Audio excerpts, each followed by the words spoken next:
मैं आर सिंह आप सभी छात्रों से ऐसे मुद्दे पर आज बात शेयर करने जा रहा हूं, जो कि बहुत ही गंभीर है उन छात्रों के लिए जो मेडिकल और इंजीनियरिंग की तैयारी करते हैं। कई वर्षों से लगातार मेहनत करते हैं, दिन रात मेहनत करने के बाद जब एग्ज़ाम देते हैं तो उसमें पेपर लीक हो जाता है और जो बच्चों को पेपर मिल जाता है वो टॉप कर जाते हैं। जो रात दिन मेहनत करते हैं, एग्ज़ाम देते हैं, वो फिसंडी हो जाते हैं, उनका रैंक बहुत नीचे आ जाता है या फेल कर जाते हैं। और जो अमीर बाप के बच्चे हैं, पैसे के बल पर क्वेश्चन खरीद लेते हैं और टॉप कर जाते हैं और मेडिकल और इंजीनियरिंग कॉलेज में उनका दाखिला हो जाता है। ये मामला नीट यूजी की परीक्षा का है। जब से परीक्षा हुई है उसी समय से पूरे देश में print media, paper media, digital media के द्वारा पूरा ये फैलाया गया है, पूरी पारदर्शिता दिखाई जा रही है कि क्वेश्चन पेपर लीक हुआ है। लेकिन ना सरकार मानने को तैयार है इस पर, ना कोर्ट मानने पर तैयार है, और इसी बीच इसका रिजल्ट भी आ जाता है और इस रिजल्ट में 720 नंबर के इस एग्ज़ाम में 67 बच्चे 720 में 720 ला जाते हैं। यही नहीं, एक ही केंद्र से एक ही सेंटर पे 6 बच्चे टॉप कर जाते हैं, रैंक 1 में आ जाते हैं। AIR 1 एक ही सेंटर से 6 बच्चे आ जाते हैं। यही नहीं, ऐसे इसमें स्कैम हुए हैं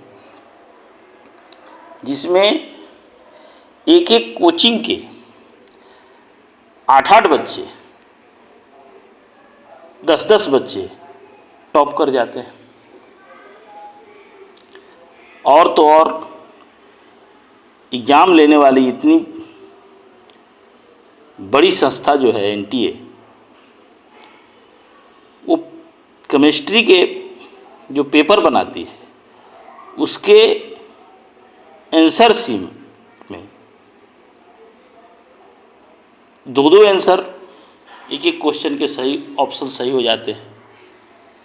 तो इस तरह के एग्ज़ाम्स इतनी बड़ी बड़ी संस्थाएं जब लेती हैं मेडिकल और इंजीनियरिंग की, और इस तरह के अफवाहें उड़ते हैं या उसमें सच्चाइयाँ भी जो होती हैं, इससे हमारे हिसाब से या छात्रों के हिसाब से जो इतनी रात दिन तैयारियां करते हैं, विश्वसनीयता जो है कम होती है। जब हमारे देश में ये टॉप क्लास के डॉक्टर एंड इंजीनियर बनने वाले जो छात्र हैं वो फिसंडी हो जाते हैं, फेल हो जाते हैं, उनका रैंक नीचे आ जाता है, उनको अच्छे कॉलेज नहीं मिलते हैं, और जो छात्र पैसे के बल पर अच्छे नंबर ला लेते हैं और टॉप कॉलेज में एडमिशन ले लेते हैं, वो अच्छे डॉक्टर या अच्छे इंजीनियर नहीं बन सकते हैं। वो पैसे के बल पर एडमिशन तो ले सकते हैं, पेपर खरीद सकते हैं, लेकिन उनको जिंदगी की सफ़र में वो सफल नहीं हो सकते हैं। आगे जो सुप्रीम कोर्ट ने एक आदेश निकाला है, जो 1563 छात्रों के ग्रेस मार्क्स रद्द कर दिए हैं, और उनके लिए उन्होंने 2 ऑप्शन दे दिए हैं। पहला ऑप्शन उन्होंने कहा है कि ग्रेस मार्क्स पाने वाले अभ्यर्थी या तो एनटीए द्वारा 23 जून को लिए जाने वाले री एग्ज़ाम में बैठ सकते हैं या बिना ग्रेस मार्क्स वाले पुराने स्कोर के साथ ही काउंसलिंग में भाग ले सकते हैं। काउंसलिंग में भाग ले सकते हैं और काउंसलिंग को भी सुप्रीम कोर्ट ने स्टे लगाया है। 6 जुलाई से जो काउंसलिंग होने वाली थी उस पे रोक से सुप्रीम कोर्ट ने रोक से इनकार किया है। उसने कहा है कि कॉलेजें काउंसलिंग कर सकती है। इसमें बहुत सारे हाई कोर्ट में भी कोई केस रीड हुए हैं, तो सुप्रीम कोर्ट ने कहा है कि ये सारे केस को एक साथ संबंधित कर ही देखा जाएगा। उसके बीच में जो इलेक्शन चल रहे थे, सरकार गठन नहीं हुआ था, तो उसमें सरकार का गठन हो गया है अब, और सरकारें जो हैं, जो हमारे केंद्रीय शिक्षा मंत्री बने हैं धर्मेंद्र प्रधान जी, उन्होंने गुरुवार को कहा कि नीट यूजी में प्रश्न लीक होने के आरोप को हम खारिज करते हैं। उन्होंने दावा किया कि पुष्टि के लिए कोई भी सबूत पर्याप्त नहीं मिले हैं, इसलिए एनटीए पर भ्रष्टाचार के आरोप जो हैं बेबुनियाद है।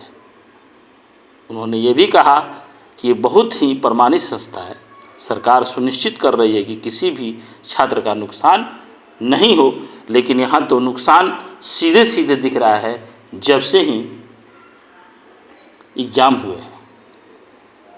तो 13 जुलाई को नोटिफिकेशन जारी हुआ था और रिजल्ट जारी हुआ था 30 जून को, और काउंसलिंग शुरू होने वाली है 6 जुलाई से।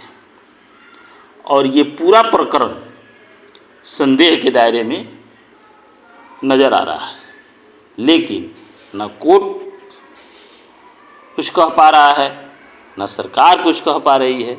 और इस बीच जो हम छात्र हैं, जो छात्राएं हैं, वो बहुत ही अपने आप को ठगा हुआ महसूस कर रहे हैं, बहुत ही मायूसियत के साथ अपने आप को, अपनी लाइफ के फर्स्ट स्टेज ये भी है उनका, जहाँ पर उनको एडमिशन लेना है, उसमें अपने आप को ठगा हुआ महसूस कर रहे हैं। मैं आर सिंह आप सभी वैसे छात्र छात्राओं को अपने तरफ से बहुत बहुत शुभकामना देता हूँ कि ज़िंदगी की लड़ाई में हार नहीं माननी है, और आप आगे तैयारी कीजिए और अच्छा से अच्छा नंबर लाइए और अच्छे से अच्छे डॉक्टर बनिए और अपना और अपने परिवार का, अपने देश का नाम रोशन करिए। बहुत बहुत धन्यवाद।